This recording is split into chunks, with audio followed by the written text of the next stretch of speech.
The following takes place between 6:30 p.m. and 7:45 p.m. Events occur in real time. On tonight's program, we talk about writing flawed characters. A lot of the premise of Star Trek VI had to do with not being able to prejudice. Move past the past. Yeah. Tips and tricks for using warp stars. We found that you can kind of use it to fake a warp between systems. And what things from other games would we bring into Star Trek Online? Honestly, my real first reaction is pull any crafting system from any game that works better than the one we have. Join us on the Foundry Roundtable. Hello and welcome to episode 24 of the Foundry Roundtable. And we are officially 6 months old. Can you believe it? No, I can't. Yeah, it was exactly 6 months. Exactly, what is it? 24 weeks, so 4 weeks in a month, 6 months. Pretty good. Yeah. Well, as always, I'm your tame Foundry author, Drogan1701. With me tonight, the Master of Disaster, Hippiejohn, and the Sultan of Swing, Greendragoon. Ooh, swinging that, Sultan. I like that I'm the Master of Disaster. Fitting for our KDF guy. Yes, I like it. And we have our guest here, Relentime82. Welcome back. Thank you. So we start tonight with Foundry News. And we have some assets in the latest Tribble update. We got a bunch of little creatures from New Romulus, like Epos and Nanovs, and also a squirrel. Now, yes, a squirrel. Sorry, that's correct. Squirrel. Mm-hmm. Now, some of you might say, I wanted bug fixes and all I got was this lousy squirrel. But I think this is once again a case of, the person who put the asset in, who I assume is Erroneous Rex, is not the person working on bug fixes. I haven't heard from her in a while. She's not posted down in that Tribble forum. I was going to say, she's not the person doing that anymore. She's been moved to a different team. That's why we keep hearing, that's why Salami Inferno is doing all of the updates now.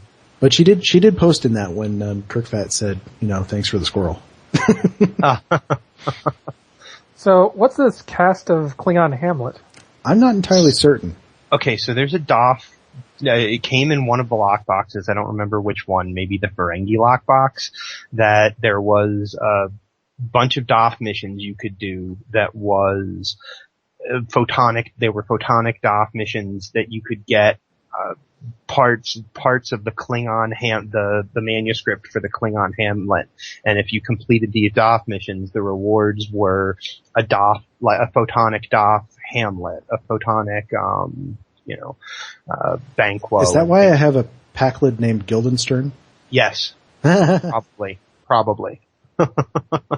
So somehow these made the jump into actual NPCs? Yep. Apparently all of them are now, at least the one that I saw the picture of on Starbase UGC, that's definitely one of the cats. So. Fantastic. Also saw a Gemidar battleship was listed. Mm-hmm. I'm guessing that's the lockbox ship. The big one. Cool. Yeah. Because before we did not have it as an NPC contact. It was just, it was just something that would spawn in the combat mobs. It was just an enemy mob. So. I like that we got little animals. I don't mind it. I'll admit that I actually really like that we got little animals. I think it's a great thing, honestly. So. I like it when we get stuff. Yeah, any kind of stuff. Yeah, any kind of stuff. Yep. I'll tell you though, months and months ago, I was just flying through Tau Dewa Zone and listening to Zone Chat, and there was two guys on there who were in this hilarious conversation about how the Epos were secretly plotting to take over the Federation. I believe it. They work for Tal-Shiar. I was thinking about it. I was like, my God, that would be an awesome Foundry mission. But at the time, of course, I had no way of doing it. Now I can create that Foundry mission. Now you have Epos. That's awesome. I love it. Probably in league with the Foundry Cabal. Yes. So, the other thing, of course, is that we've heard a lot from Cryptic Frost lately about some of the bug fixes. I guess they... Thank you, Cryptic Frost. Yes, thank you very much. Thank you. Love you, Cryptic Frost. Don't ever change. Yeah. Greendragoon, why don't you talk about those? Okay, so we got there was actually 2 posts that he made that kind of gave us a really big insight into what was going on, or has been going on with the Foundry. So make sure I got them loaded up here. His first post, which he posted yesterday, which was Tuesday for people actually listening to this show, said, "Thanks guys for passing on the info. I'm hoping we'll see some improvement in these crashes after this week's usual update, but I'm expecting some will prove to be persistent. I have been unable to repo any of these crashes myself, so the only way to test them is to attempt fixes, push the build, and see what happens. So once the new build goes up, if you got the time and inclination, just keep up what you've been doing. Pass on any crash numbers and keep me informed."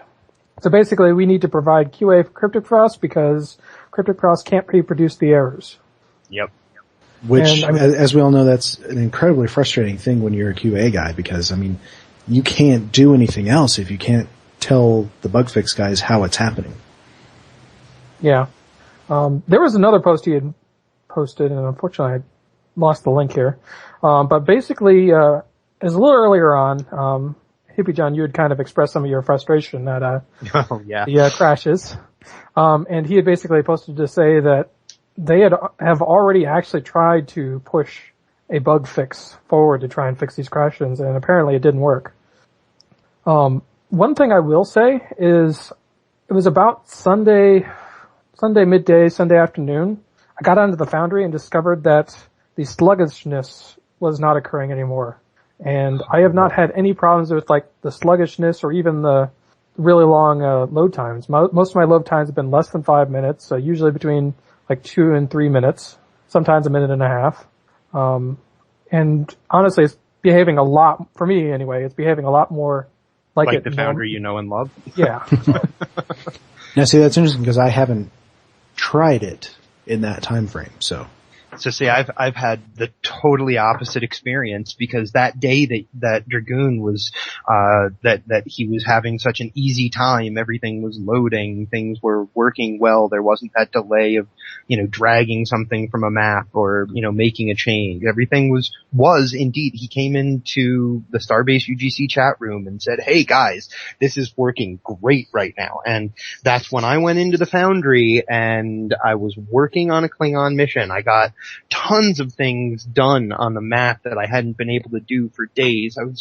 Or for weeks because of the slow nature of the Foundry. And I was so happy. I started to make a costume for an NPC and the Foundry just crashed right to the desktop. And every time I tried to restart to open any mission, it would crash to desktop again. And since that happened, I have been unable to open any KDF missions whatsoever. So it's the complete opposite experience. That, it was you, though, that discovered the key difference between you and I. Yeah. Is that it seems that these crashes are localized to KDF? Yeah. Not really. Yeah, considering that the only things I really want to be working on right now are KDF missions, it really is frustrating right now.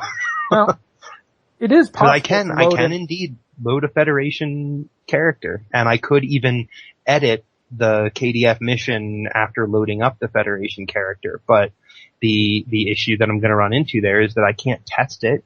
No matter, I won't even be able to test the maps with a Federation character in a KDF mission, as far as I know. Different enemies. Mm-hmm, could you fake it by making yourself untargetable and then using the NPC kill? I might be able to do that. I mean, obviously you wouldn't be able to test battle strength, but yeah, it's a workaround, and it's what I'm going to be trying to do when I've been very disheartened by that. The only thing I've been able to log on and do with the Foundry is log on to reproduce the error that I've been having so I can get crash numbers to send to Frost. That's it. That's all I've been able to. It definitely sounds like they have some kind of fix in the pipeline that they think might help.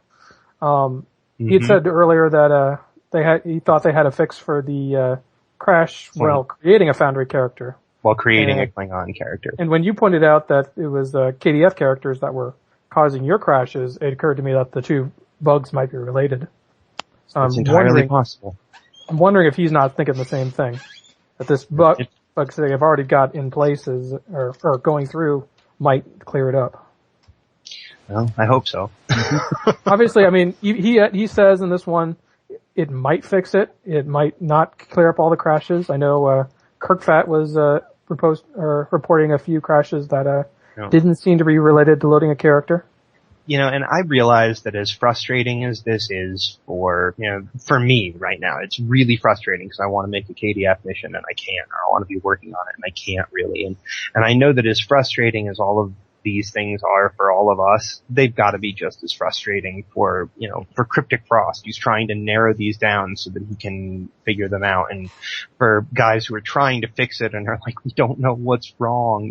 This can't be any less frustrating for them. The devs more than anything want the game to work great, and it bugs them when it doesn't.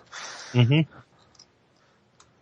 A good example is when you have a Foundry mission and a bunch of people come back reporting a bug. I mean, you really want to get that fixed, don't you?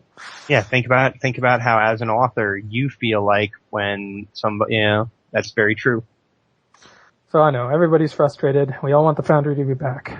It will be back. Hopefully soon. Hopefully soon. Just have to be patient, that's all. Yeah. Yeah.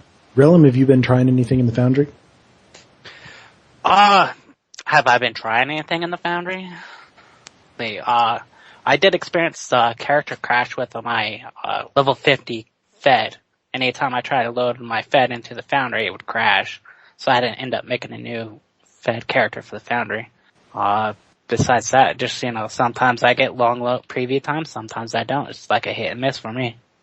Well, what have you been working on? What mission are you? Are you still on Rescue 103 at this point? I pulled 102 down. So you're working on 102 again? Yeah, because the suggestions that you and Dragoon made for 101, I decided I was going to implement it into 102. Awesome. I'll look forward to playing it when you repost it. For the record, I really liked 101. Yeah, for the record, I did too. Yeah. I did, because of the Legacy of Romulus, I did have to rewrite all my dialogue and everything for Drazona Station because I had, looks very different. Yeah, and, the dude is he's in a different position, so I had to put him in a different role, and the pop-up dialogue on Cryptic maps didn't work at the time, so I had to redo the whole thing there too, so. I really liked what you did with Drazona. I thought it was a really good use of the space. I did too. Yeah. But besides that, I'm just working on 102 and a special project. Besides that, nothing else. Right, Dragoon, what have you been working on? I have been actually working on part 2. In fact, I've kind of skipped ahead a little bit. I'm working on the fun stuff in part 2. Basically, skip the hard crap, work on the fun stuff. Well, it was kind of getting into sort of a writer's block case where I wasn't progressing forward, and I decided, you know what, I need to get my momentum back, and I got to go somewhere else in the mission to do it. So I skipped ahead to what I call Map 8, which is cool because it's an all custom map, which thankfully before I'd already completed all the major construction of it. But I've been going through and laying out all the objectives and creating the puzzle that you have in it. Awesome. It's really cool because I'm basically using a map dialogue that has no end. So every time you use the map dialogue, it just condenses down to an ops button. And I've instructed the player that the ops button opens a comm channel. So you basically keep using this persistent map dialogue to contact various other parts of your team that have gone off to do different tasks.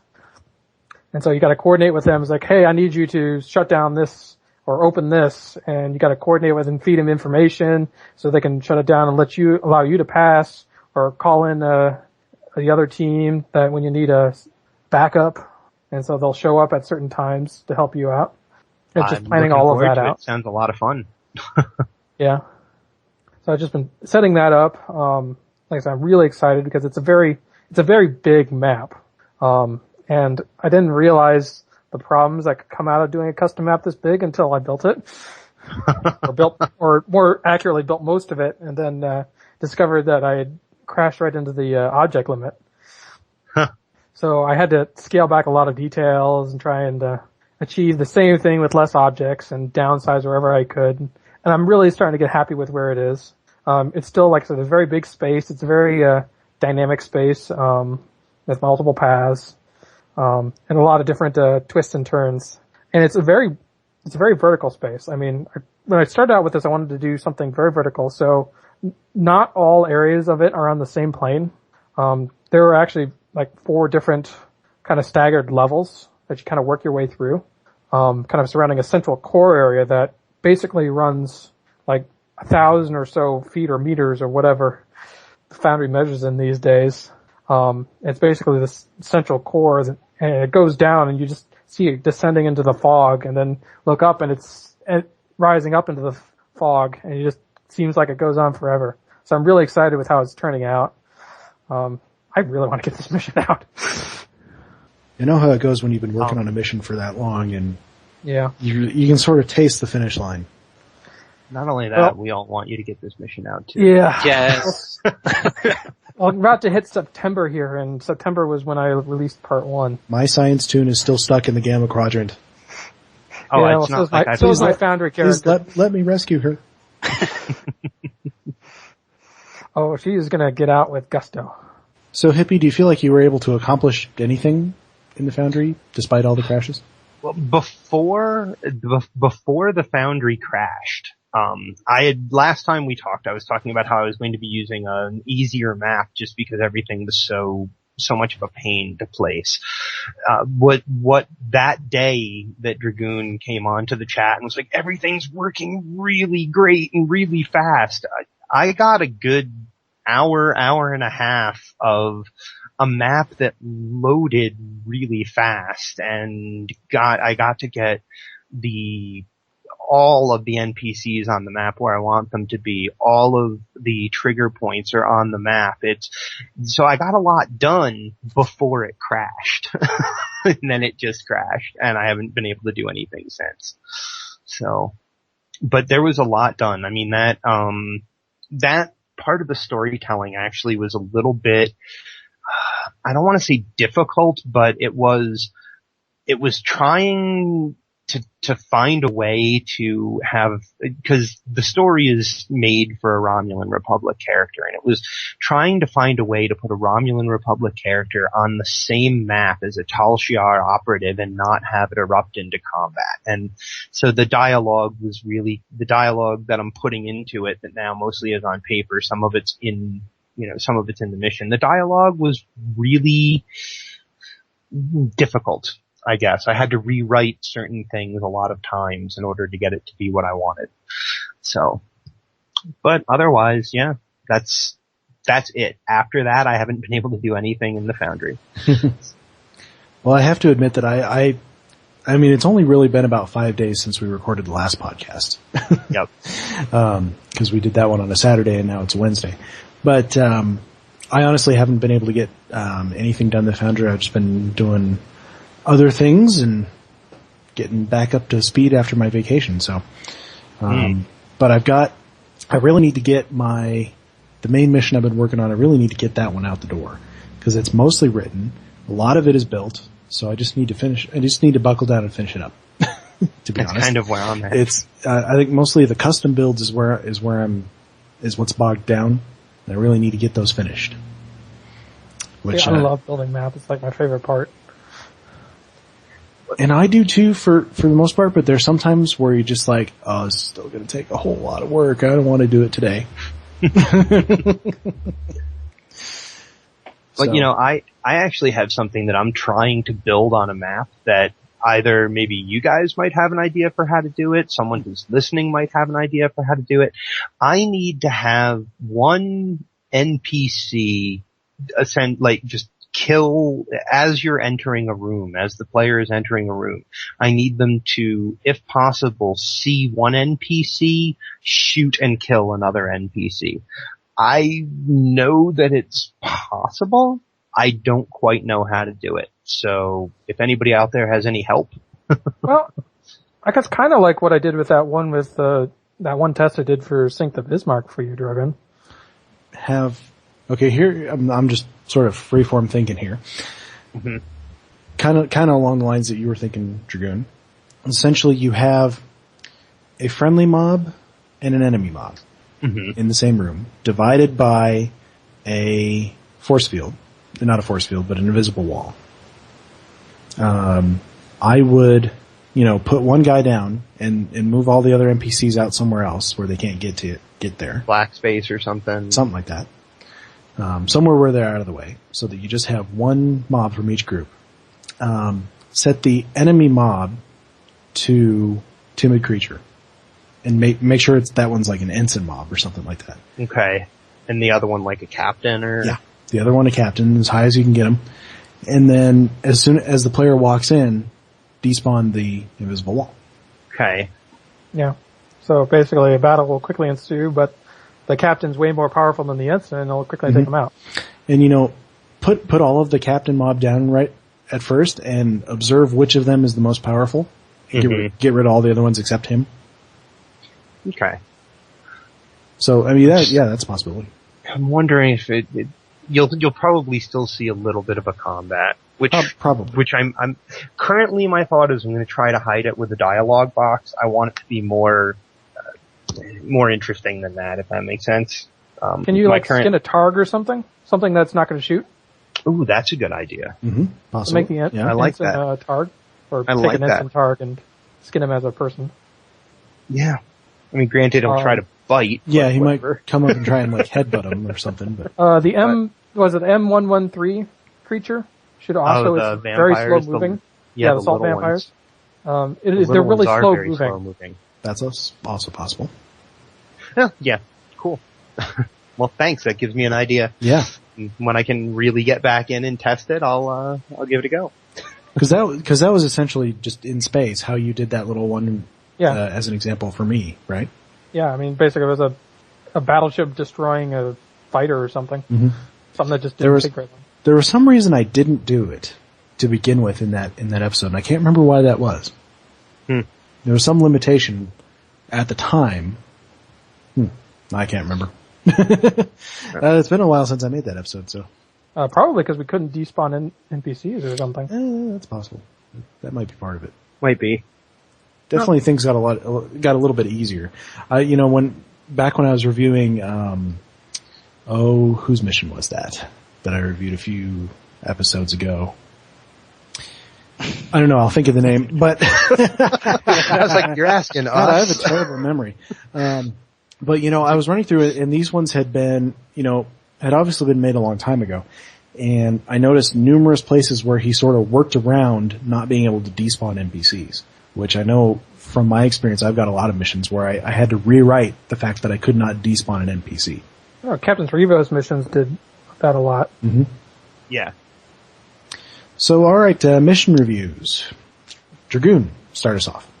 So, I kind of went on a quest to see if I could find a less than 5 play missions without going to the forums, while you were off going to the forums, and I actually did. It's an interesting one. It's called the Cisco Chronicles Episode 1 by Danu5. This was, as far as I could tell, the author's first mission. It only had 3 reviews when I saw it. I actually found it in the reviews section. It had an interesting story to it. He was definitely going for he's definitely biting big for his first mission. And as I kind of get to, I think he almost bit a little too big. The story overall was very intriguing. He was going for a very deep approach, a lot of intrigue, cloak and dagger. You're basically called over to see Admiral Marconi on Deep Space Nine, who apparently is the aficionado for everything Starfleet intelligence in a lot of Foundry missions. So you're called over there, and he basically says, "Hey, there's this one ship whose captain has gone missing. So he took off in a Delta flyer, and we need you to go figure it out." It's all very hush hush. You basically, everyone you meet, you need to give an access code to before they'll even talk to you. So you go find the ship. You are sent to the Briar Patch, which he did not use the Briar Patch map, and it looks nothing like the Briar Patch. But you end up finding like a ton of Romulans to your way to finally get to the ship, which basically kind of fills you in on the story. That the captain went off, took 2 security guards, and left in a Delta Flyer. I think the Romulans might have taken him. It's implied that he was something's going on with him and New Romulus. I kind of got the impression that the author was confusing New Romulus with the Romulan Star Empire, because he kind of references things like the Empress and whatnot, and the Romulan Empire in the same vein as New Romulus, like they're one and the same. So the story progresses, and you basically end up tracking down this captain, whilst finding out that stuff or things might not be the way that they seem on this ship. Unfortunately, he has this tendency. He wants to cover so much story ground that he makes use of this narrator who basically describes all of the events that are going on in between scene changes.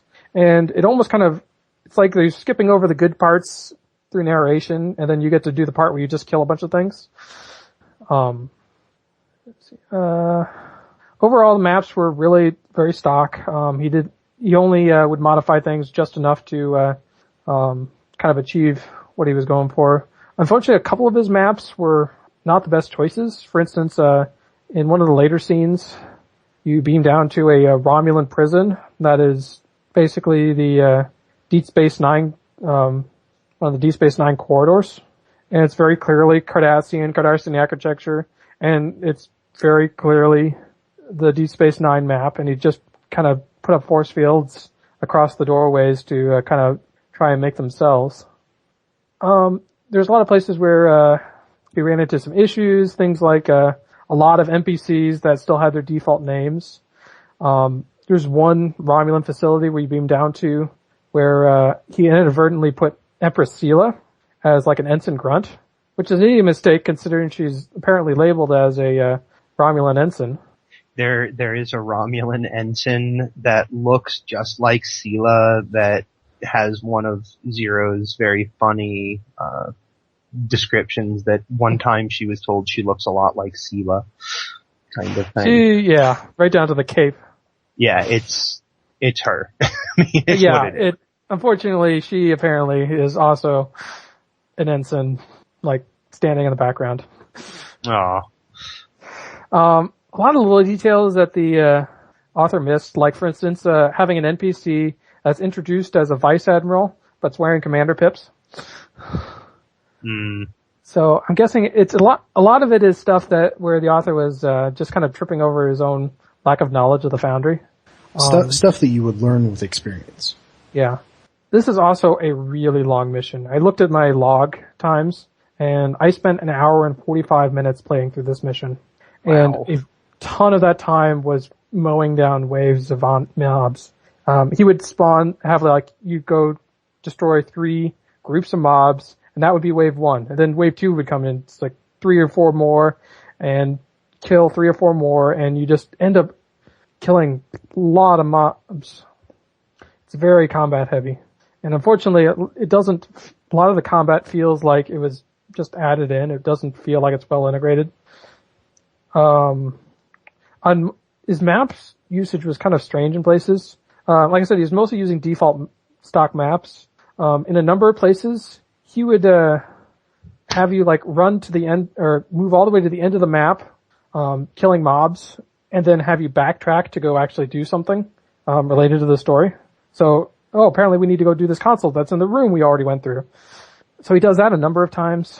Overall, my feeling is I can definitely see a lot of big ideas coming out of this author. I mean, the story was mostly coherent, but still had some flow issues and a few things that I think could stand to be rethought. And I got to think, I mean, I sat down, I waited until writing down my notes till the next day, so I had the time to digest it. And I ended up kind of coming to the thinking that the best approach for this author would be to scale back on how much story he's trying to get through in a single episode. As I mentioned, this one says episode 1, so it's pretty clear that the author plans to have this be a series, and in fact, it does end with something of a cliffhanger. But I just kind of feel like he's biting off too much for a single Foundry mission. So, I mean, just getting like the bears set up, and then just really kind of filling in the plot with lots of smaller details, watching the very flow. I mean, playtesting, lots of playtesting, stuff like that. Just working or trying to better integrate the maps and the props and the story and the combat. Just make sure they all work together and that there's a much more natural progression to things. I'm also wasn't a big fan of the narrator, just because this doesn't feel like a story where a narrator would be appropriate. Oh, and there was one last thing. He has a habit of using vernacular that's very modern day. A lot of things that someone in present day would say, but you would never hear anyone in the next generation of Voyager ever saying anything like that. So, I mean, yeah, just, especially coming from the captain. I mean, it seemed like the captain's dialogue was the place where this tended to happen most. So I'm guessing that he was kind of writing for himself and not writing for a Federation officer. So I think that's about it. I mean, like I said, it's definitely, he's very clear that, he's got big plans, and I definitely like where he's going with it. I definitely was impressed with the, kind of complexity he was going after with the, cloak and dagger and the idea of that you might have like traitors in your midst or, everyone is not being honest with you. Definitely lots more of that. I mean, it's definitely something that, I mean, if the Foundry author can kind of nail down his, own understanding of the Foundry and how missions and stories in Star Trek are told, this could be a really good mission. Sounds good. Did you just have one? Yeah, I just had the one. Okay. Hour Hippiejohn. and 45 minutes. I didn't have time for two. Didn't have time for two. Hippiejohn, you've got 2 missions, is that right? I do indeed. I played 2 missions this week by 2 of my favorite authors, and I've got reviews for both of them if we've got time. So, the first one I played The Grail of Kahless by Kirkfat, which I have played previously, both of the missions that I played for this week. I had played previously. Neither one has a, very low number of reviews. Both of them have, a decent number. They're not below 5 or below 10 or anything. It is the Grail of Kahless was the lowest I had ever given, the lowest ranking, the lowest star rating I had ever given one of Kirkfat's missions when I played it the first time back I think December or, maybe a little bit before. That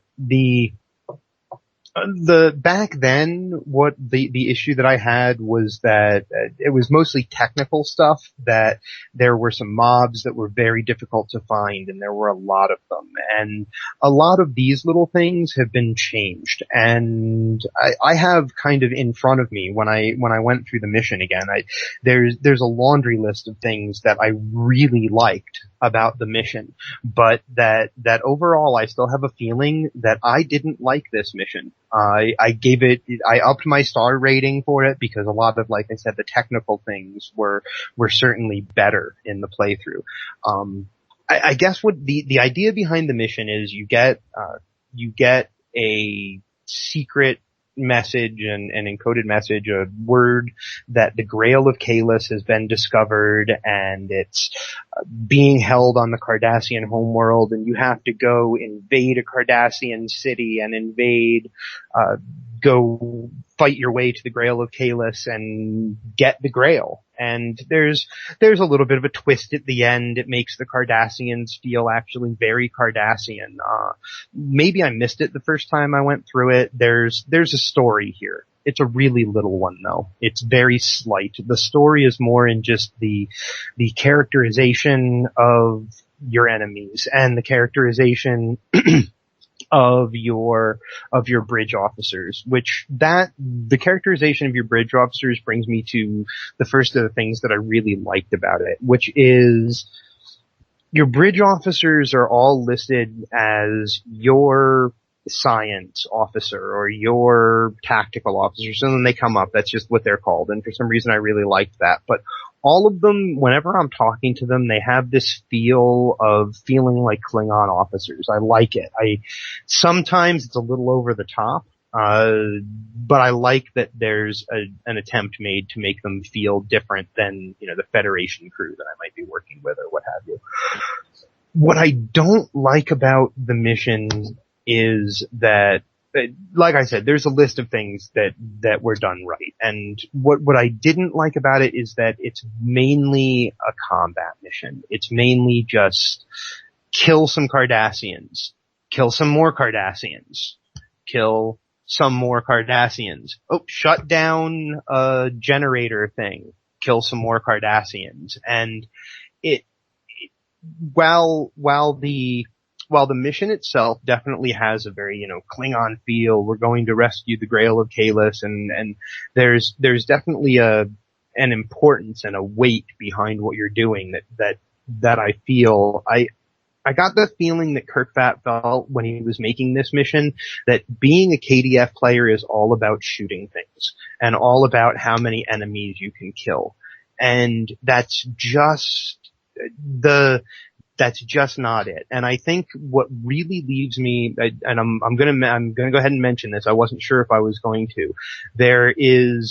I'm a really very sensitive to racial comments or gay comment, hate speech in any way, and even when it's unintentional and incidental, when it happens with people, that there's at the end of the mission, it's totally incidental and it's meant in a humorous way, and I can see it taken that way. But there's a point where one of the dialogue options that I can look at this Cardassian and say, I can look at him and say, no, all you Cardassians look the same to me.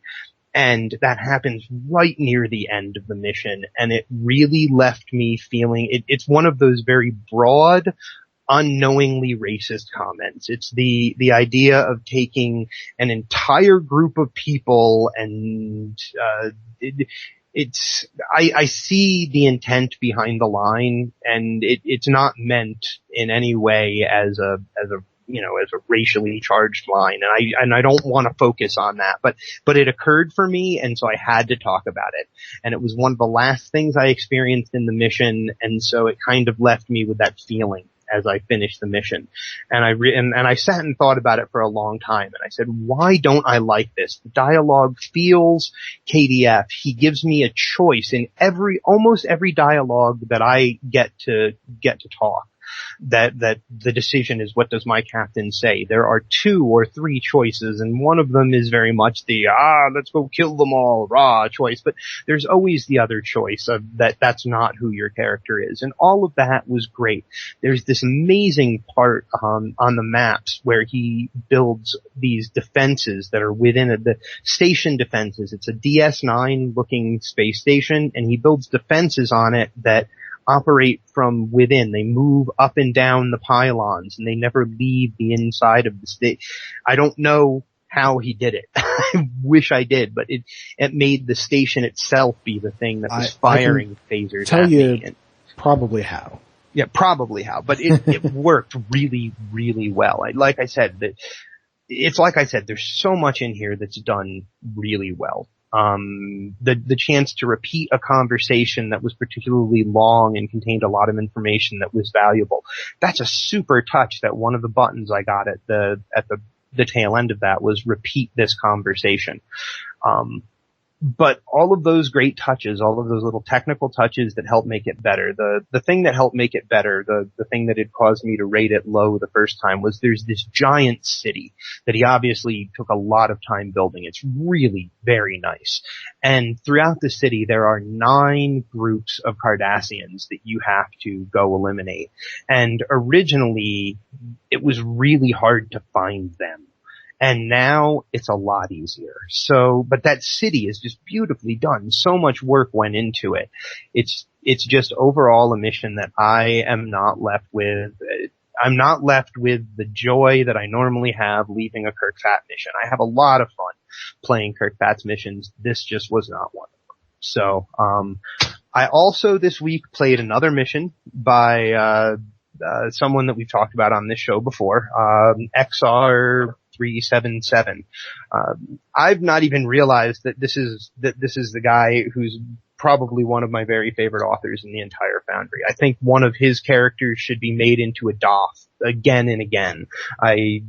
He's the guy who created Amanda Barkley. He's the one who wrote A Will and a Barkley and One Too Many on the Fed side, and those are two of my absolute favorite missions. And he sent me a mission. He said he wanted me to play a mission called Time Will Tell, which was entered and won the Gates of Sto-vo-kor. Tell a story about this came out when the time ships were coming out and everything. Tell us a story about the Klingon version of the temporal, investigation committee or whatever. Like give us something that has to do with them. And I remember this. I wanted to enter the contest myself, but my story never formed the way I wanted it to, and I had no idea how to do half the things I wanted. And what I did then is I just played the missions that came out at that time. And I like time travel missions a lot.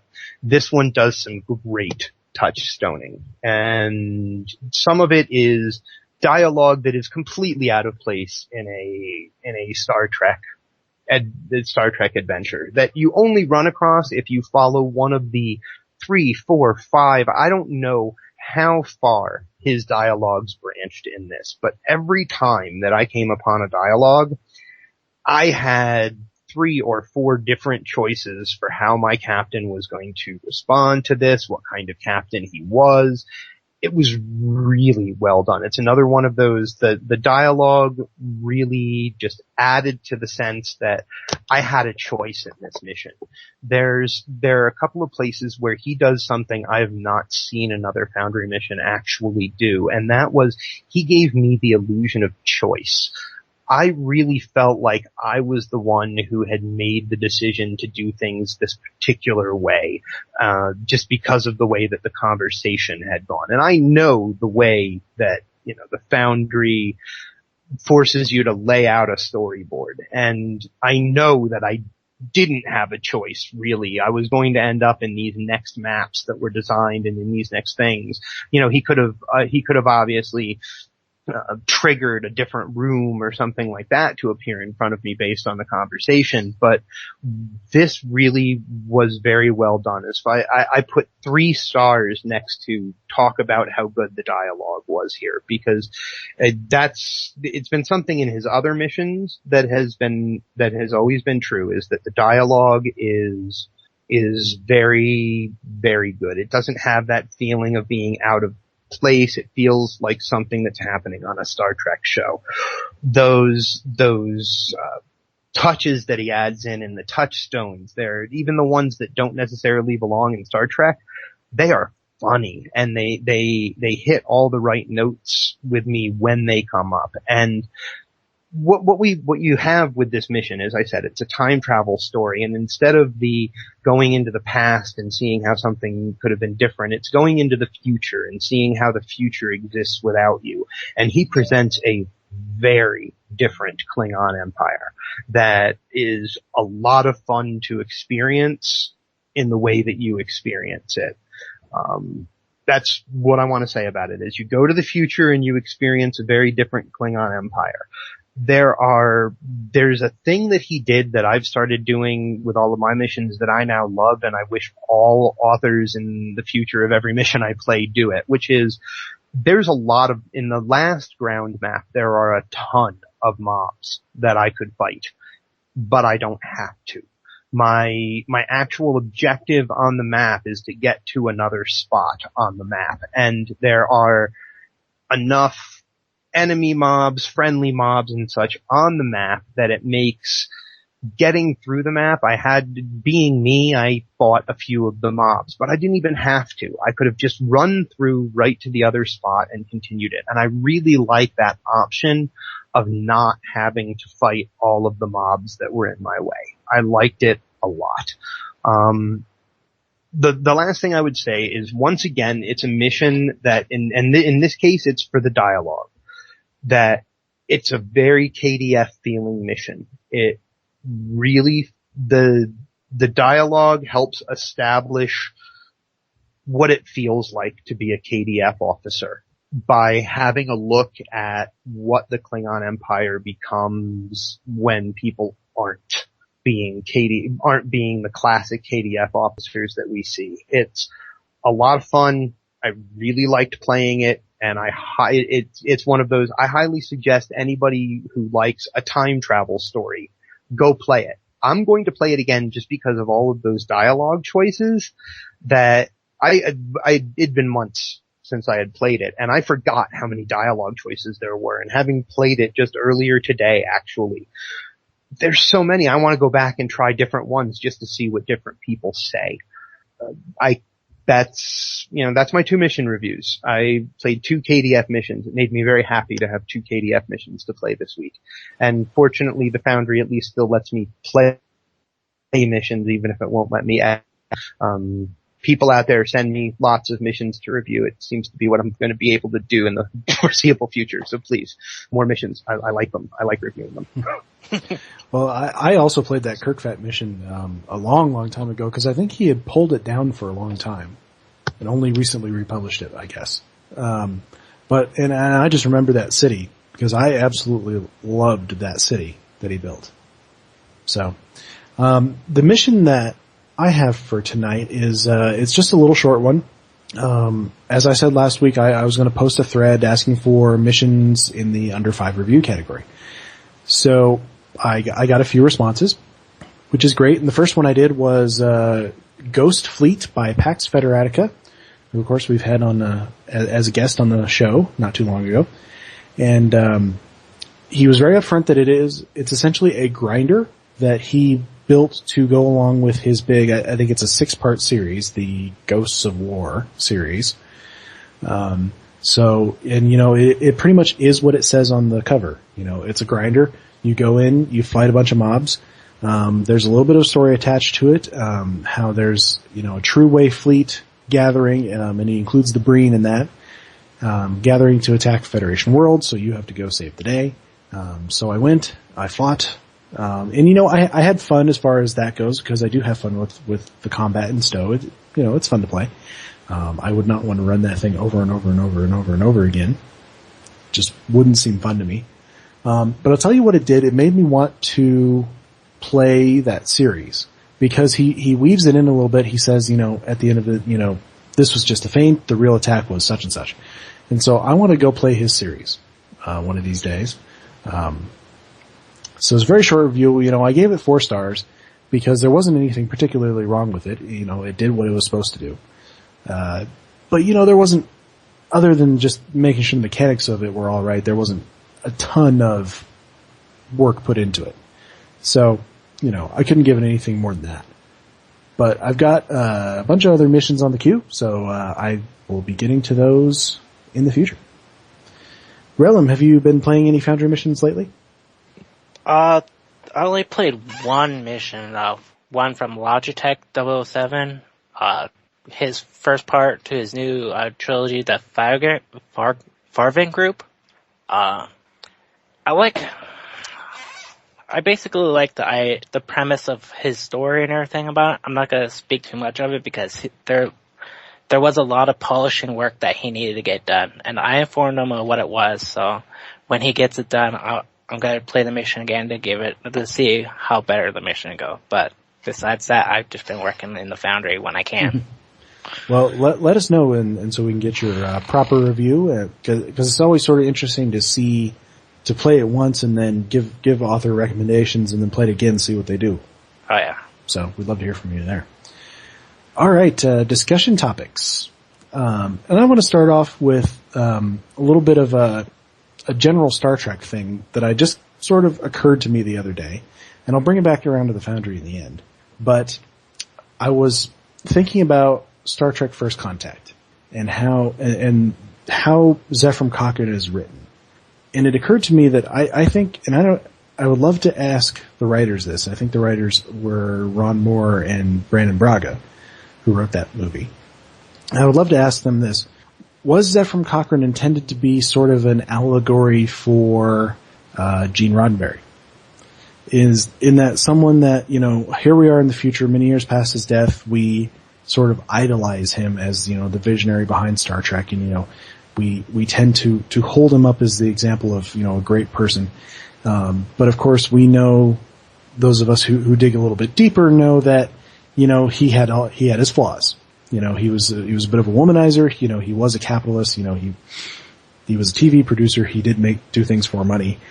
You know, he was not a perfect man, and he was not, in many respects, an easy man to work with. I know from hearing behind the scenes things, from The Next Generation and things like that. So, with Cochrane, you know, you have these people who are, you know, a couple hundred years removed from him. They idolize him, they think he's a great man, they built statues to him. They come back, they find out he's a drunk who built this thing for the money. He wanted to retire on a desert island full of naked women. And so I was wondering if that was a little tongue-in-cheek thing to Gene Roddenberry. I don't know. What do you guys think? I don't know if it was specific to Roddenberry, but I could see it being generally applied to it. I was going to say, I don't think it was specifically decided, hey, let's, you know, this is supposed to represent Gene Roddenberry, but I could see how it could be applied. Yeah. I certainly see how people could get that out of. Maybe more of a general, you know, all great men have their flaws kind of a thing. Yeah. Because if you look at other great men in history, you know, everyone idolizes them and everything, but, you know, they always have their flaws. And I think people more focus on the good things and try to ignore the bad things, especially when time stretches on. And we're only told about the good things that they do and not the bad things that they had done. I don't know. I mean, I've just kind of seen it go both ways with people.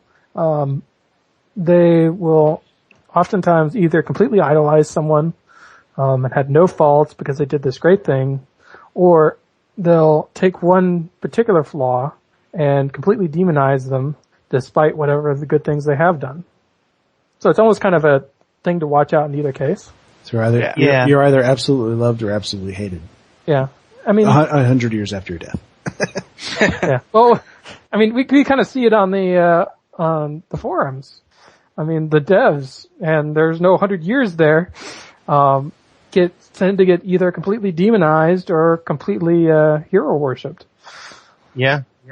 And in the end, they're just people trying to do their job every day. Absolutely. So how I was going to bring this back to the Foundry is about writing flawed characters, because I think people are far more interesting when they have flaws, but you also want to make it subtle.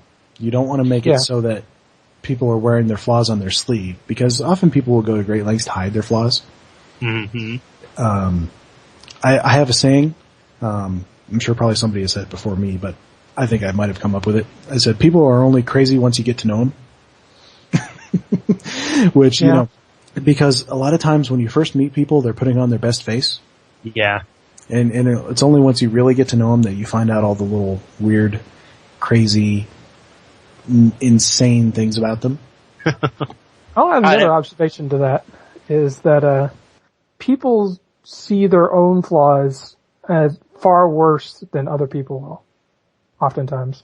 You're your own worst critic. In a way, yeah.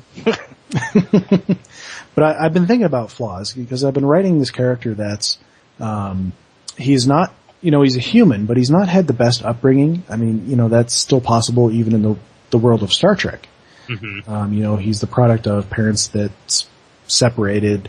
You know, he did not grow up in a place where he had a lot of excess. You know, there was very, very humble. And I always felt like he had a chip on his shoulder a little bit about that, because he's worked his way up and he's a commander in Starfleet. But, you know, I feel like he would still be carrying a lot of issues along with him, especially towards those who had it better than him. And I think things like that would still be present even in the Federation, even with all of the advances that the human race has made in a couple hundred years. I feel like people would still act like that. So you're bringing up something that I've actually been listening to lately. I've been listening to old Next Generation interviews with old Next Generation writers, and I was thinking the same thing. And one of the things that they've been bringing up, and what I've been hearing, is that one of the difficulties in working for Gene Roddenberry, of all things, was that he had this view that in the future, in the future of the Federation, mankind and the Federation has gotten past the idea of petty arguments, and so there never could be conflict between the main characters, and any conflict in the show had to come from outside. Any flaws, anything that we were going to look at as not utopian and not good, had to come from outside of the... Which, of course, is very frustrating when you're a fiction author, because conflict is the essence of drama. Yeah. And conflict between the characters is where you want to be at. So that's what's more interesting. Flawed characters within the Federation, at least if we're looking, at what the writer's Bible they had to go with back when, was there weren't really flawed characters. I mean, it took time to get us someone who was confrontational. Yeah. That's probably why you don't see a lot of flaws in the Next Generation characters, at least not right away. You don't. It takes until we really, the first one that was really terribly flawed, we start to see Geordi have some flaws when holodeck characters become more important to him than real people. And I mean, so we see some of it, but it's hard to find conflict within the members of the team. I mean, you think about Kira yelling at Cisco, which she does for the first 3 seasons. And post Roddenberry. Yeah, it's after Gene's death. And I mean, things like, a lot of the premise of Star Trek 6 had to do with, not being able to prejudice. Move past the past. Yeah. And I think because I know he saw the movie prior to his death. I don't think he was very much involved with it, but I think it probably would have troubled him a lot. And I don't know what he thought of the movie, honestly. I just know that somebody said he saw it before he died. It's one of those things that, I mean, especially with Gene Roddenberry, is Star Trek would not be here without him. There is something very core to Star Trek that came from Gene Roddenberry, but Star Trek would not be as great if only person who ever worked on it was Gene Roddenberry. No. And that's one of the things I've heard as, sort of one of the main differences between Star Trek and Star Wars, because George Lucas has had so much more of an impact on what Star Wars is in a very specific sense of vetoing different things and allowing different things, and a lot of the ideas stem from him. Whereas in Star Trek, it's been, because there's so much more of it on screen, there has been so much more of a collaboration with many, many, many different writers. So I don't know, but I still tend to lean towards flawed characters. I think they're more interesting. And that's one thing, whereas, I always say, I hope for a Gene Roddenberry future, but I believe in a Ron Moore future. Yeah. Well, that's another thing is, I mean, I've seen what Ron Moore does when he's left to his own devices, and this is true. It's a collaboration. I mean, it's a little bit of Ron Moore, and it's a little bit of Gene Roddenberry, and it's a little bit of Behrman, and it's all of the interactions and the flow between these different writers that really results in kind of some of the great Trek. Mm-hmm. You listen to that I mentioned a while back, that little extra thing where they went back and talked to all the Next Gen writers on the TNG Season 3 Blu-ray. And there was so much conflict in the writers' room, and so much conflict with Berman and with Gene. So you wonder if maybe conflict is the essence of good writing on the writer's side as well as on the output side. Yeah. Well, I mean, it definitely offers inspiration. Mm-hmm. It's a funny thing. My brother and I have been going through Star Trek: The Journey, and we just started season 4 of TNG, and we can only do it when we're together, and we don't live in the same place, so we don't make very much progress. But we just watched the episode Family, which happens immediately after Best of Both Worlds Part 2. Very good episode. It's such a great episode because it's so much them, especially for Picard, it's him dealing with the ramifications of just what just happened. And it's like one of Patrick Stewart's just greatest acting moments. Just kind of that emotional crash. Yeah, where he finally breaks down. Mm-hmm. And it's just like it defines his character. Mm-hmm. And I think Patrick Stewart was always pushing for things like that. Things that will allow him to exercise that range that he has. I mean, unfortunately don't own the TNG Blu-rays yet. But, I just have the one season. Yeah. Because they're a bit expensive, I gotta say. They did show one of the behind the scenes at the Best of Both Worlds event, and they were talking about the fact that up until season 3, Picard was a really dry character, and it wasn't until Best of Both Worlds and they kind of stripped away his outer shell that they really brought him back to being human and an approachable character, and that kind of saved TNG because it suddenly made the viewers could relate to these characters. You have to wonder, because I think I've heard it mentioned at the time that he was wondering maybe if Picard was being written out of the show, like he was going to die at the end of the Best of Both Worlds. So you wonder how it would have been had it continued with Captain Riker.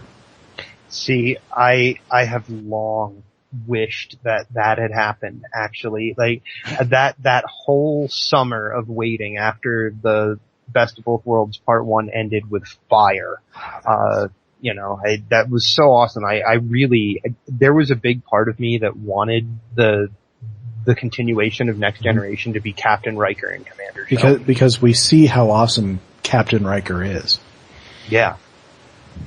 And it was one of those things that weakened Riker's character to me, actually, because we see, like you say, how awesome he is in command of a starship.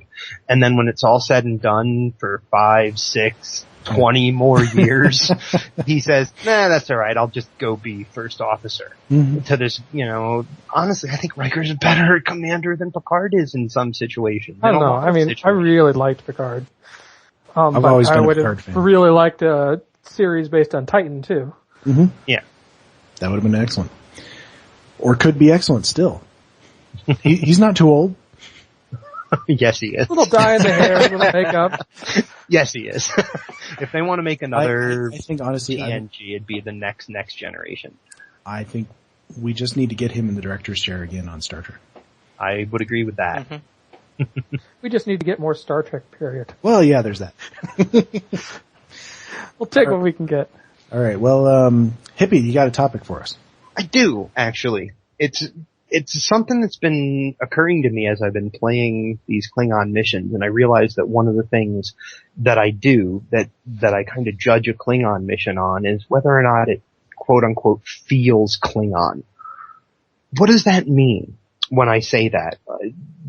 To me, a Klingon mission and a Federation mission just feel different in their execution, in the storytelling, in the NPCs that you meet, and how people react to you. And I want to go even just a little bit further than that and ask people, talk about what is the difference between Federation, KDF, and Romulan Republic missions, and what can be done to make a mission feel more Federation or feel more like you're playing a KDF mission or a Romulan Republic mission. What things do you want to try to put into your mission? What do you guys think about that? It's funny, when you were going through a review of Kirkfat's mission, you had mentioned the comment in that scene at the end that kind of bugged you. Mm-hmm. And I haven't played the mission, so I can't really get a feeling of it, but it kind of reminded me of that scene at the end of Deep Space Nine with Martok and Cisco and Ross on Cardassia, and as promised, Martok has brought the barrel of blood wine. They're going to drink on the thing of the Cardassia, and Martok is completely fine with this, but it sets wrong with Cisco and Ross, and they won't do it. And oh, that's true. And they walk away, and Martok just kind of scoffs because he doesn't understand it. He doesn't understand why they're in the sense of mourning for this the loss of Cardassian lives. Yeah. Because to him, the Cardassians have been enemies. I think it's important to, when you're going about writing a mission for Klingons, it's important to get your head into a mindset that Klingons are not the bad guys. No, they're not. Right. But they are different. They're different. They have a different sense of morality. To them, battle and slaughter is, that's where it's at. That's the pinnacle of what they do, what they want. But I think it's almost a mistake to stop Klingons at it's all about the bloodshed. No, there's more to it than that. It's more to that, and it's not even about the killing. It's about they don't just go and kill just to kill. They kill. No, it's about the contest. It's about it's about the glorious battle. I mean, the glory. So the KDF missions that work for me when I have to go kill a lot of stuff are the ones that there is a dialogue that happens somewhere before it that really connects to how honorable what I'm about to do is and why I'm about to do it as a Klingon warrior or in the rare instances where people are like actually write a mission that doesn't contain everything is all very Klingon focused. Instead they're talking, about why the Klingon Empire does this and how the tenets of the Empire are expansion. Like to me it's almost if I had to break it down to one word, the Federation is more about diplomacy. And the KDF is more about expansion, and the Romulan Republic at this point is more about rebuilding and building. You're not expanding; you're rebuilding what's already there. That's a good way to look at it. It's kind of the missions to me that feel right when there's something that's not Federation. Obviously, is when the mission or when the author realizes that the general push of the empire that they're writing for, whether has a way that they all look at something. Now that's saying a very general, everyone in the Federation looks at things a certain way. No. But generally a Federation mission that is around exploration and diplomacy. I mean, our favorite episodes are ones that took place completely on the ship, and they often just included talking to each other and stuff. And problem solving. So Federation missions often feel good when they're like that. But I would feel like I hadn't played a Klingon mission if I had to do just that. Kind of. I don't know. It's an intangible almost for me that makes something. It definitely is. Now here's a question to go along with this. What episode of Star Trek of any of the series felt the most like they captured that Klingon spirit? Now I have an answer to this, but I want to hear your guys's. I have to look up the title. I have to think. That's the sad thing is I have to go and look up the title. There's hundreds of episodes. Mm-hmm. I can say mine while you're looking that up. Go ahead, yeah, great. And for me, it's Blood Oath from season 2 of Deep Space Nine. It's the one where Kang, Kor, and Koloth come and seek out Jadzia, to fulfill a blood oath that they swore against this albino, who I've never understood if he's an albino Klingon or if he's some sort of other type of alien. I think he's some sort of other type of alien. Mm-hmm. But I bet you the Klingons never even bothered to stop and check. But I don't know. I think those three guys really sort of got what it meant to be Klingon. It isn't, it's all of these things. It's honor and battle and glorious death. And also duty. They have a very clear sense of duty. Both, sometimes it's duty to the Empire, it's duty to their families, duty to this oath that they swore, and it's very telling that a blood oath cannot be broken, even by death. Right. And I absolutely love that episode. I also love it for the fact that, what's her name? Terry Farrell was able to hold her own and make it her episode in the midst of these three giant actors. They were awesome too. Yeah. I think she was able to go toe to toe with them, and that's when I got on board with Jadzia. I was like, yeah, Jadzia, it's awesome. Not to mention, it's like the three greats of the original series. I mean, oh yeah, the original Klingons. Mm-hmm. The three original Klingons. And the death of two of them.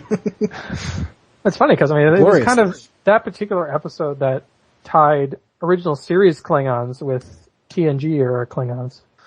So I found the title of the episode that I think best shows what felt like a Klingon episode to me. Redemptions Part 1 and 2.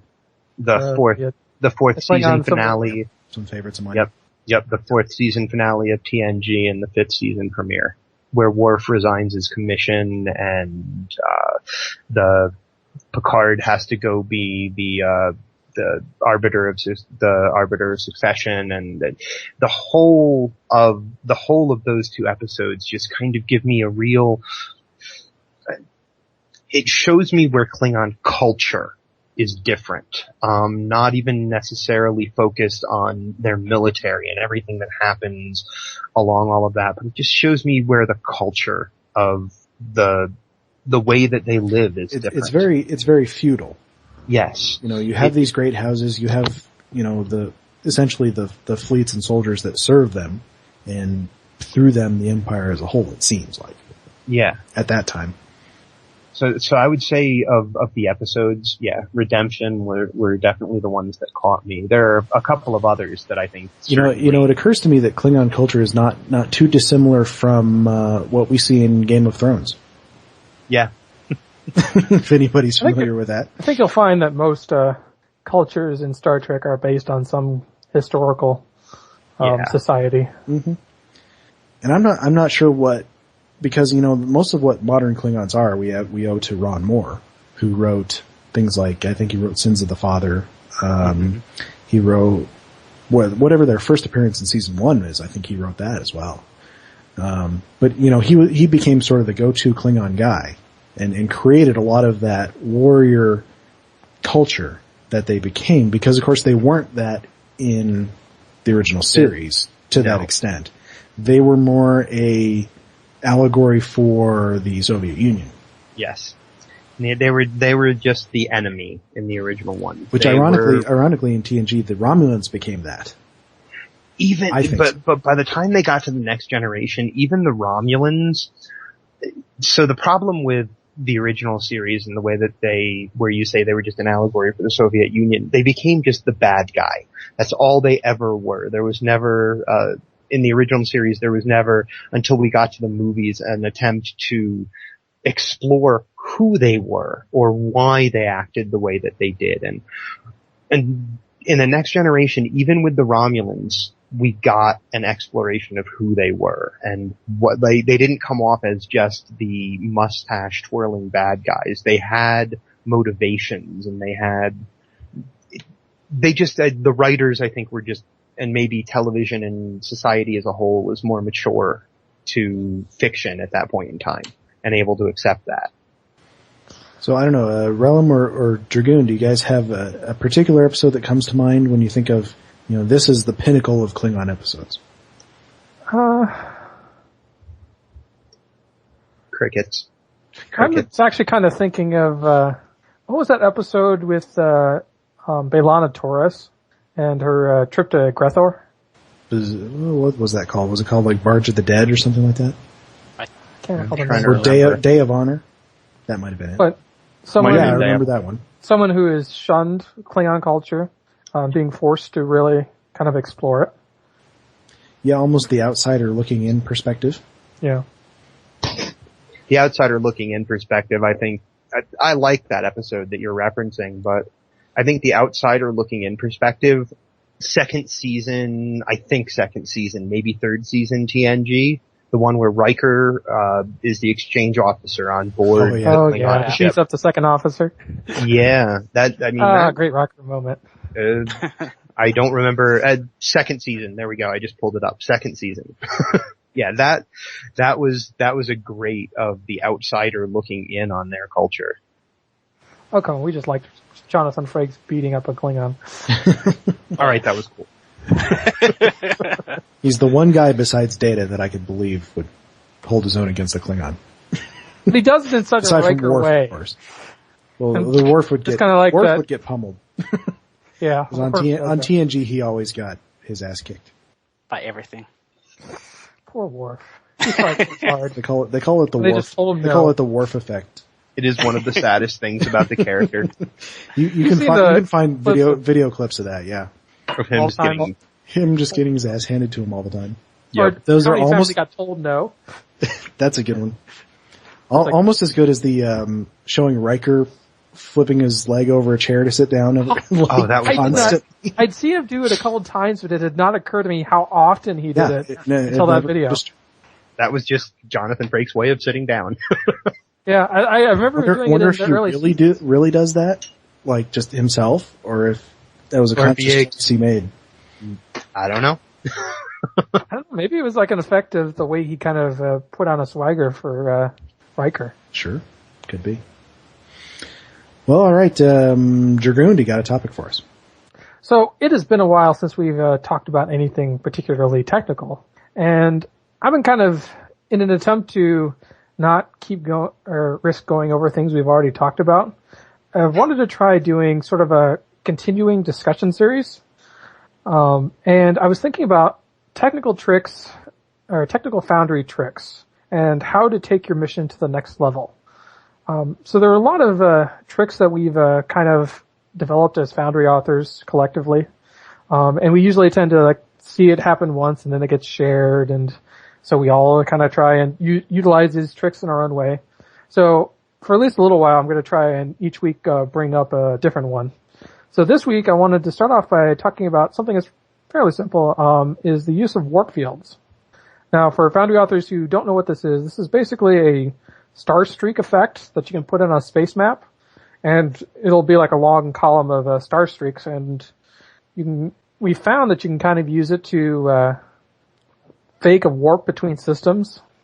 So I kind of wanted to open up to you guys, and how do you guys use this effect, and when do you guys use this effect? Well, like you said, to make a warp between star systems without having to do an actual map transfer, it's very helpful in that regard. I mean, you can do it in a number of different ways. Now we should point out that the name of these things is it weather or is it FX? Weather. Weather. I think it's weather effect. Weather, star it's a weather streaks, effect. There's about 4 different ones. Yep. Yeah, I think they're called star streaks. Mm-hmm. Now, what I do, I've got a couple of these that I'm using in upcoming missions. What I've done is essentially you do what you need to do in the first star system. You got a couple planets there, maybe a nebula or two. Then I have you go to a point in space where there's an interact. And then I set that animation to the jump to warp. And then I have sort of a line of these weather star objects going off in a particular direction. I spawn those when you interact with the object. And then you get to the end of this line, there's another interact, and it despawns those stars and spawns new planets right in front of you. So it's like you've come to a new system. Yeah. Funny enough, I used this process in the Shadow of Midas, but I didn't use it to warp between systems. I used it to fake a wormhole. And then so I kind of combined it with a nebula effect, which at least I thought came out really cool.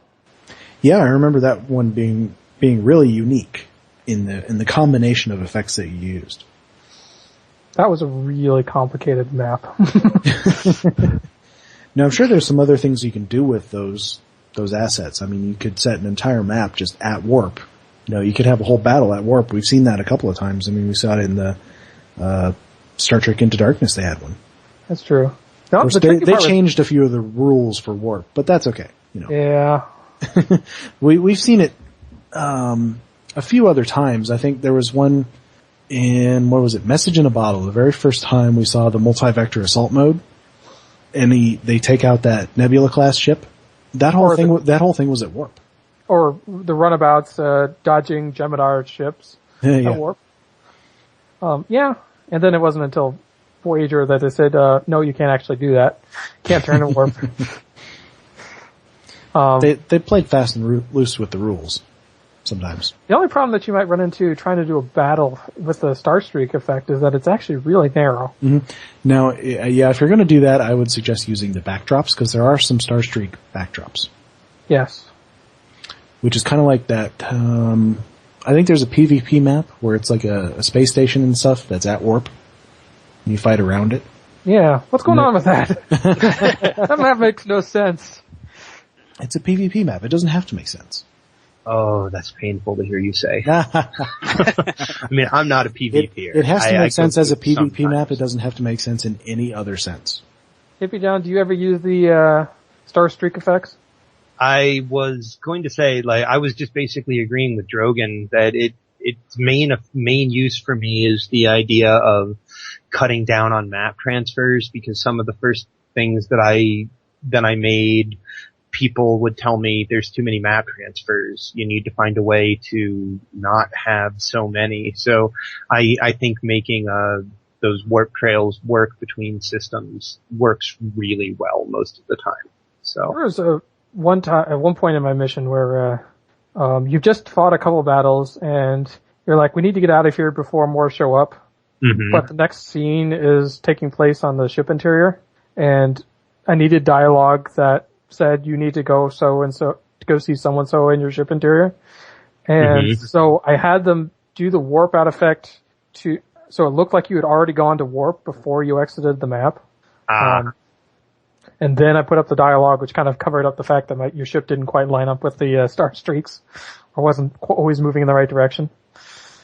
Yeah, I did that a bit at the end of one of my maps too. Basically, I had this whole big battle going on, and your only objective is to escape.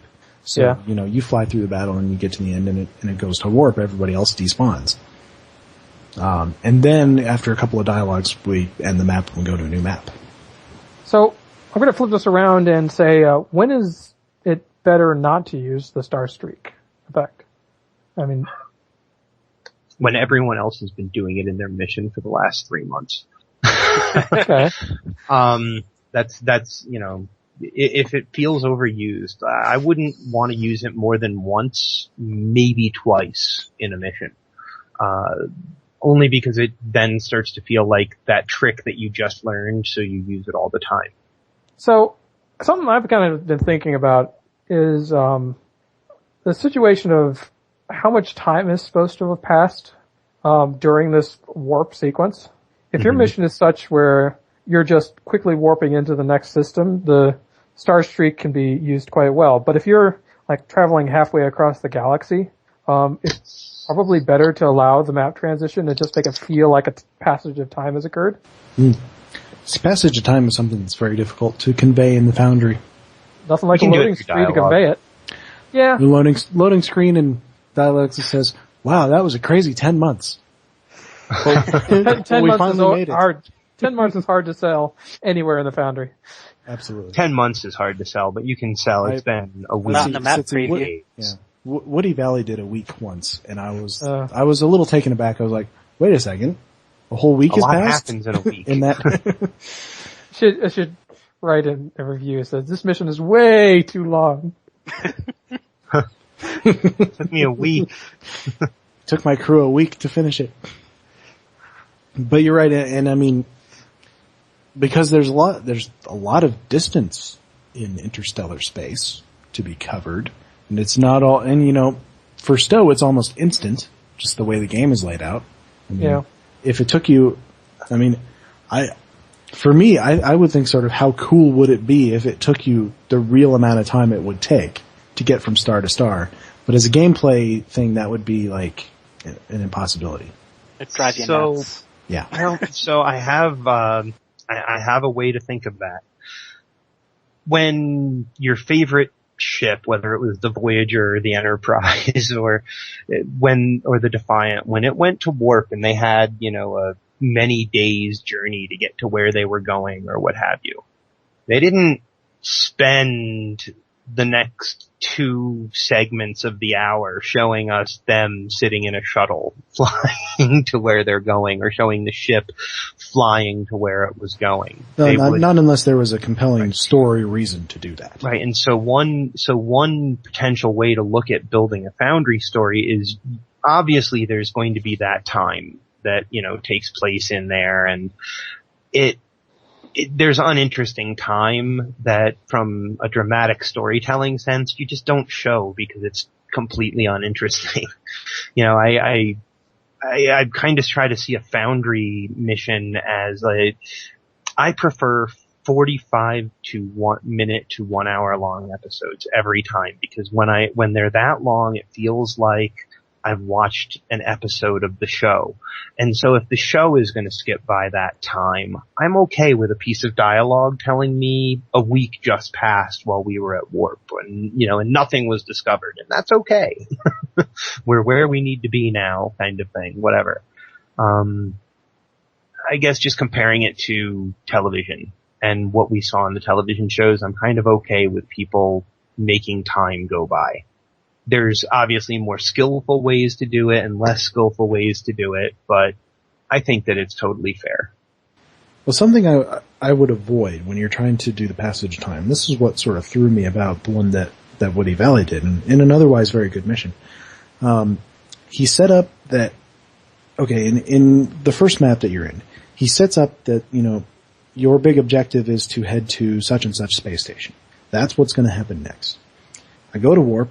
Suddenly I'm at Deep Space Nine, which is completely different. Not where you were going. Not where I was expecting to go. And my BOF pipes up and says, well, we didn't find anything at this such and such space station. Let's try Deep Space Nine. Yeah. Yeah, I would have that was like where the week had gone. And I was like, wait a second. So yeah, that's a different kind of thing though. If it had taken a week to get to that space station and then you're exploring in this case he had like cut out a part of the story, essentially. Yeah, that doesn't feel right. Yeah, I mean, you remember what I was talking about with this narrator in the mission I reviewed. It's kind of the same thing as like, you're cutting out sections of the story. Why don't you just show me what all this stuff is? Yeah, that's the principle that I heard over and over again in my creative writing classes back in the day is show people what's happening, don't just tell them. Yeah. I mean, it's almost like writing a holo novel. I mean, your main characters are interactive. I mean, real people interacting with your story. So you almost kind of try and treat it as such. Yeah. Yep. I would completely agree. It's absolutely. It's a different thing writing for the kind of audience that we write for. It really is. Yeah. Well, why don't you get some more technical stuff for us to talk about, and we will do it again next time. We'll make it a recurring thing. Okay. That's good. Realm time. You got a topic that we can discuss. What's been on your mind? Okay. What's been on my mind? Besides Canada is not a real country. When come on, we gotta live next to them. We might as well get along. It's a Zorbane thing, I guarantee it. Yeah.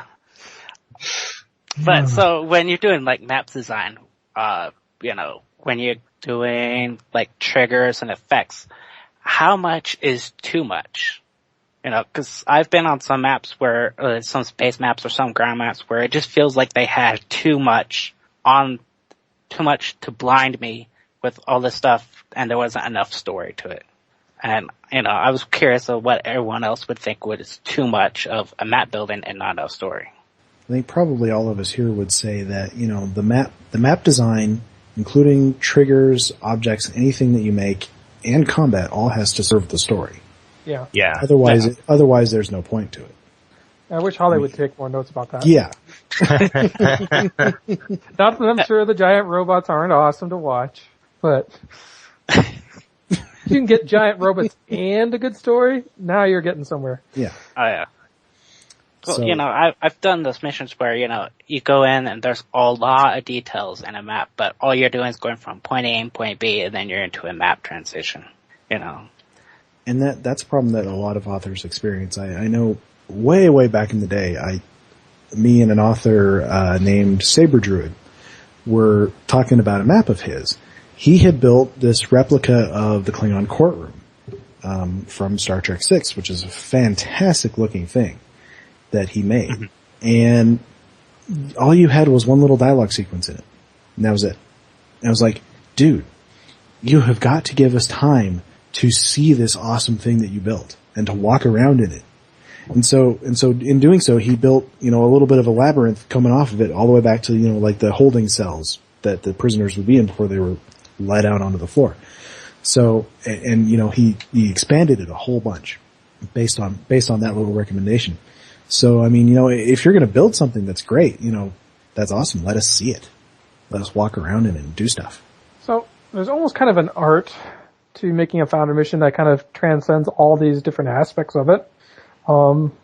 There's a progression, there's a build, there's a reveal, and this all falls into different categories of the story, the way the plot moves, but it also applies to the maps and the way combat flows, and it all kind of revolves around in this orchestration that all kind of works in tandem, and they all need to be crescendoing at the same point, so to speak. At least if you want in a really good Foundry mission. But I mean, it's almost kind of what your goal needs to be, is you gotta think of the maps, the story, the combat, the gameplay, all of these work together. And if you have anything that's working at odds with any of that, you gotta cut it out. Yeah. And that, I mean, I guess. I was gonna say, that's one of the hardest things for a Foundry author to do, is to basically sit back and say, it's just not working, I gotta cut it. That's a hard thing for anybody involved with any sort of fiction on any level. Yeah, I mean, especially if you think, this is this really awesome room that I built, but it just isn't fitting in with the story. Or it's just it's not filling its need. Or, I built this really awesome map. It needs to have combat on it, but the combat is not working. Gotta get rid of it. Yeah. Or change it so that it does work. I guess my answer to when is it too much is when you're using a detail or an effect or a trick or in order to artificially inflate the amount of time that someone is spending in your story. Using it as filler. Yeah, using it as filler. Using it when if you're going to put an effect in there, make sure that you're using that effect. If you feel like you're doing something because you want to show off this thing that you figured out how to do, then you're doing it wrong. If this thing that you figured out how to do fits into your story in such a way that it enhances the story and enhances the experience of the mission that the person's playing it, then you're doing it right. Then you're adding something correct. But if you're adding something just because it looks cool and I can make it happen and I want people to see that I can do it or whatever, I think you see what I'm getting at there. It's that you don't just add things to just add things because they're cool. It's like those people who throw 17 different enemy types at me because they can. Kind of thing. Don't just throw it at me. Give it a reason. Yeah, it's a funny thing that frequently for me, because I tend to approach missions backwards, with my maps and my setups often kind of developing the story, I will start out with something like, I want to do this particular cool thing, and then I'll start backtracking it from there, and figuring out how it works in the story, why they're doing, or at this really cool place doing this really cool thing, is like, what are the problems that they need to solve in order to do this really cool thing? I don't know, maybe that's just kind of how I tend to work. But I tend to work much more visually, so I'll try to develop things around it. Well, yeah, all right. Well, I've got another question for you guys. I think this would be a good little place to end on. What if you could pick one thing from another game, and I'm talking any other game under the sun, could be even like a tabletop or a pen and paper RPG. If you could pick one thing from another game and bring it into Star Trek Online, what would you pick? Ooh, that's a tough one. It could be Foundry related, could be not Foundry related. I'll open it up. My first instinct is to say, there are a lot of games with better crafting systems than we had. Like, my first instinct is to say, bring something in that will fix something that is broken with our game. But I think if there's one thing I could bring in from any other game, I like Jam Jams. I love the work that Jam Jams and Taco Fangs, that they all do on this game. If I could pick one thing to bring in, it would be the the artists and the people that are currently working on Star Citizen to come in and just be part of the team. Like one thing from another game, the team for another game. Bring it over here and combine the two. Because God, the art add their expertise. Working on that game, I bet. Game just looks so beautiful. I am lost every time I look at preview stuff for that game. It's going to be incredible. At least it's going to look incredible. And then it's going to incredibly melt Hippiejohn's computer. I think basically what it is I would bring in a slightly more realistic overlay to the game. A Skyrim-y type or something. My character looks like a cartoon right now. Star Trek Online is like the animated series online in terms of visual impact, with cooler effects than they had. I often get I very much feel like I'm looking at a cartoon, or there's something about it that just, I don't know. That's what I would do, is I would bring a more realistic overlay to the game. Right, Greendragoon, what do you think? Come back to me, I'm still thinking. All right, Realm time? I mean, honestly, my real first reaction is pull any crafting system from any game that works better than the one we have, because I like crafting. This is true. I was just glancing at the crafting thing the other day, and I'm like, I don't think I want to do this. Okay, so I'm not going to say that our crafting does not need to be horribly changed, but I can't think of a crafting system yet out there that is like what I think our crafting system needs to be. Yeah, I know, that's the problem. That's why I'm like, I mean, at the risk of going completely off topic here, well, we never do that. I want our crafting system to be a very multi-tiered thing, and this is one of those things that I've been giving far too much thought to. I want it to be multi-tiered. I want it to be involve building components from base materials and commodities, and then building it into larger object, and then customizing it by building different components that assemble together into what is eventually the final weapon. And then if you want to build something bigger, it takes another further step, and you get up all the way up into building massive starships. And if I was in charge, I would then take what we currently think of as fleet ships and roll it into a system where you basically take an existing ship and upgrade it. That's what I would do with crafting. Huh. See, I would want crafting to be the thing that gave me a reason to play an engineer as opposed to a science officer, as opposed to a tactical officer, because it is the thing that I realize that it doesn't matter what career my officer is. It gives me a couple of different abilities on my quick bar. But really it's what ship I'm flying and what buffs I'm using and what abilities my buffs have that determine how my ship performs. And on ground, it's a couple of different things. But I'd love to see crafting be the sort of thing where tactical captains could craft certain kinds of items that engineers and scientists could not. And that engineers could craft engineering-based items that the other two could not. And it would open, to my mind, that would open up at least a little bit of a market between them, if that makes sense. I definitely want a split between, so that not one person can do everything in crafting. Yeah. Yes. When most crafting systems I've seen, there is an economy around crafting. But there's also, there tends to be a push-pull thing between crafting and endgame, where, if they put in this, fancy new crafting recipe, then the people who are hardcore raiders would be like, but, you've just negated all of our hard work. Well, I would like to put in fancy new raid gear, and the crafters are like, you just made us useless. I would see the difference.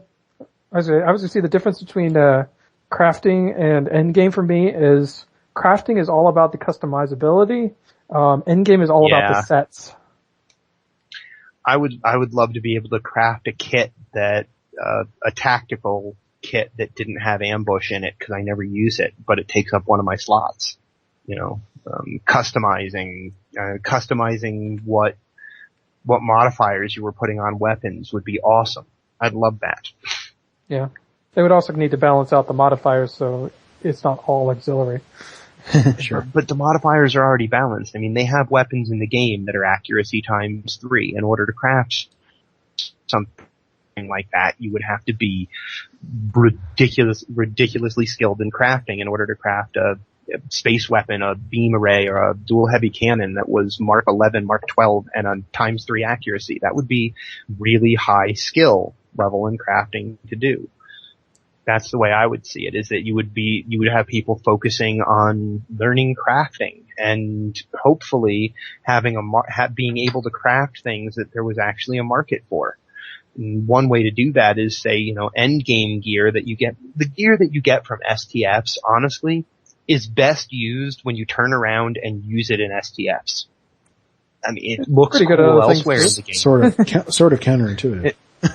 It looks cool, and it certainly is effective elsewhere in the game, but I mean, the general progress of the general principle of progression is, in one tier of content you get gear that allows you to succeed at the next gear, level of content. So I think one way to do that is to say end game gear, working, like if STF gear is working best for STF, what can crafting gear work best for? There are a ton of casual players who will never play an STF. I mean, whenever they don't need to have the Borg modifiers on things.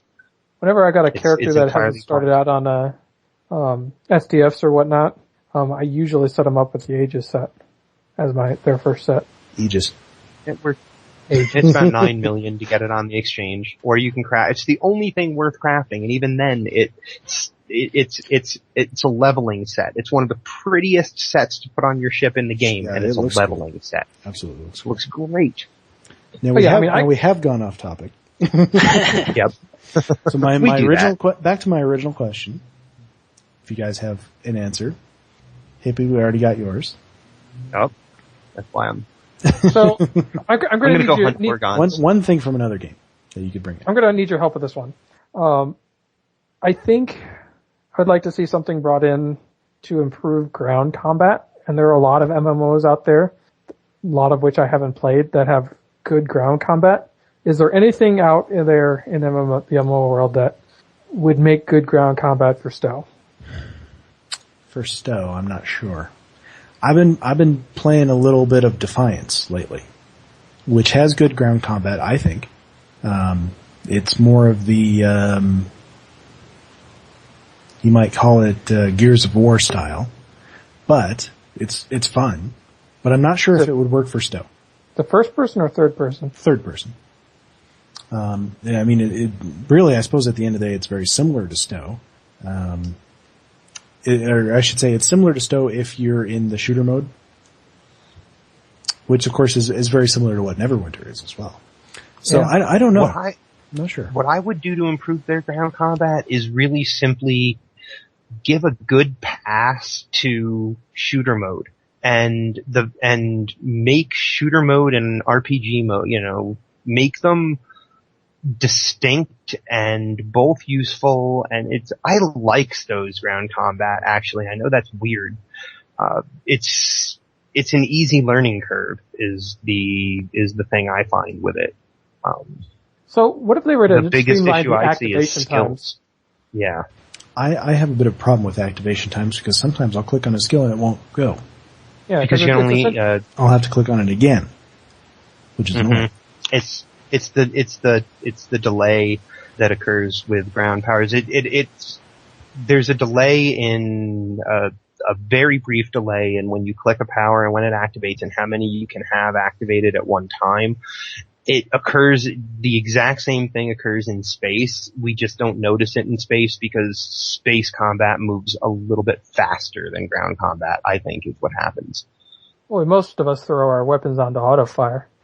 Yeah. Yeah, definitely. We're just passing off. I don't remember. Well, Relin, what do you think? One thing that you could bring in from another game. Well, I don't know if this is technically from another game, but Star Wars X-Wing Alliance. A player. Excellent game. Yeah. There's a player. I think he was from Australia or whatever. He built a map editor that was 3-dimensional and it was wire based and it was all 2 sides. And I think that would work very well with the Foundry. You know, because you could move around. I think I remember that. It was quite good as far as a mission editor goes. Yeah, because I was able to make my missions, you know, without really have to test them. You know, the only thing I really had to test was the way the planets and stars looked. But besides that, I knew where everything was at and everything. So maybe bring in a bit of the simulator elements from X-Wing Alliance would be great. Yeah, real 3D movement. Yeah, I just realized none of us gave the answer that we should have given, which was a bunch of stuff from the Neverwinter Foundry. No, I don't want a bunch of stuff from the Neverwinter Foundry. I want a few things from I just want our Foundry to work right. That's definitely what we all want. Well, I'll tell you mine though. I would bring in the advanced class system from Star Wars The Old Republic, which, you know, if you're not familiar with that, it's essentially you pick from one of 4 classes at the very beginning, you go to level 10, and then you pick one of 2 distinct advanced classes. And then from then on, you are that advanced class. But I think in STO you could do it at endgame as a way to further expand the game laterally. Yeah. So, you know, you play a science all the way up to endgame. At 50, you get the option to specialize. You could be, like in the science or medical? You know, you could be like a doctor, or you could be an astrophysicist, you could be a something. You know, and you could even make it where you had to go back to the academy and get further schooling on that sort of thing, and have missions at the academy, or something like that. I think that'd be fun. I think that'd be pretty cool. Mm-hmm. If you're tactical, you could become a security officer or something. So new ways to train your character past endgame. Yeah, specialization. So, I mean, that's my idea. But as you mentioned, you know, maybe a few things from the Neverwinter Foundry. All right, guys. I want to change my answer to a non-video game answer. Okay, go for it. I want to bring in large-scale fleet and squad command from Starfleet battles. Mm. I don't want to just be commanding one ship. I want to look at, I want to be a fleet admiral and look at a fleet and say, this is what we need to do. And that, it's a whole different kind of game, and it would be a kind of I would see it as a mini game within. Yeah, I would see it as a mini game within, but yeah, I'd love to command. A lot of people have sort of suggested that for when, you know, if they up the rank structure to get us all to fleet admiral or something, where, you know, you take all the other ships that you have sitting in your inventory and that becomes your fleet that you command. Oh, I hope that happens. All captained by I imagine bridge something officers. like that is a long time off. That would be horribly difficult to program, I bet. Yeah. Within get as the many types of gameplay into this game as possible. Hell yeah. I want to see every kind of gameplay in this game. As much longevity as Star Trek Online can get, I'd be pleased with. I think we need some sports. We need to finally figure out how you play Parisi's squares. Wait. How do we go from I think we need sports to we need poker? Poker? Realize that has been on the engineering updates since launch the game. Back when we had engineering updates. From when they started doing them to when they stopped. Dan started doing those back before he was EP. Yeah. That's alright. There's been a card game that was developed for Knights of the Old Republic 10 years ago that people have been trying to get into, Star Wars The Old Republic, and they always say, we're working on it. And it doesn't happen. So. Well, then. I don't think that'll ever happen. Talking about Pazak, right? Yeah. Which of course is pretty much blackjack. It's very close to blackjack. Yeah. But, there's sort of a collectible. Well, hey, when we start talking about card games in the Old Republic, it might be time to say goodnight. Well, we are getting to the end of our show here, so we'll say goodnight, everybody, and happy 6-month anniversary. Yay. Happy 6-month anniversary! I'm gonna go drink beer. I'm gonna go drink. Know that we stopped the show for you. The lemonade tea mix that I have. I'm gonna drink water. Yay! Give me another cream soda. Water sucks. It really, really sucks. It does. Keeps you alive. All right. Good night, everybody. Good night, everybody. Good night. Good night.